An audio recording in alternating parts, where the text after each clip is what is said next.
வாங்க இன்னைக்கு சாக்லேட் ஃப்ராப்பச்சினோ பண்ணலாம். அதுக்கு வந்து நம்ம சாக்லேட் ஐஸ் எடுத்துக்கிறேன், அது உள்ள போட்டுக்கலாம். அதுக்கப்புறம் ஐஸ் கியூப்ஸ் வந்து ஒரு 5 வந்து எடுத்து உள்ள போட்டுக்கலாம். அதுக்கப்புறம் வந்து எக்ஸ்பிரஸ் எடுத்து வச்சிருக்கேன், அதையும் கொஞ்சம் ஊற்றிடலாம். அதுக்கப்புறம் வந்து சுகர் வந்து ஒரு 1.5 ஸ்பூன் போட்டுக்கலாம். நமக்கு தேவையான அளவு தான். நான் வந்து 1 ஸ்பூன் அளவுக்கு போட்டுருக்கேன். கொஞ்சம் குழம்பு போட்டுக்கலாம்.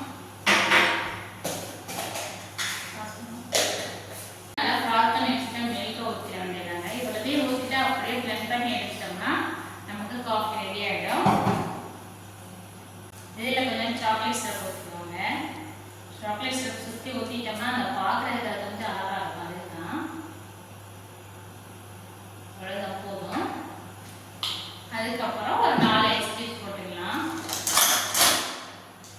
அதுக்கப்புறம் நம்ம நல்லா blend பண்ணி வச்சுட்டோம்னா அதை அப்படியே உள்ள ஊற்றிடுவோம். அவ்வளோதான், ரொம்ப சிம்பிளாக சூப்பராக இருக்கும். குடிக்கிறது ரொம்பவே டேஸ்ட்டாக இருக்கும். அந்த பிஸ்கட் டேஸ்ட்டுமே இது கிடைக்கும். நம்ம வந்து இந்த ஃபுல்லாக தானே போட்டிருக்கோம் போனதுனால ரொம்ப சூப்பராக இருக்கும்.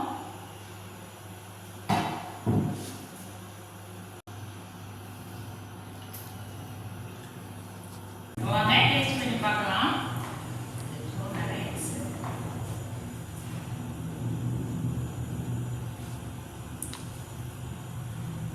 உண்மையிலே நீங்கள் எப்போதுமே ரொம்ப பிடிக்குங்க.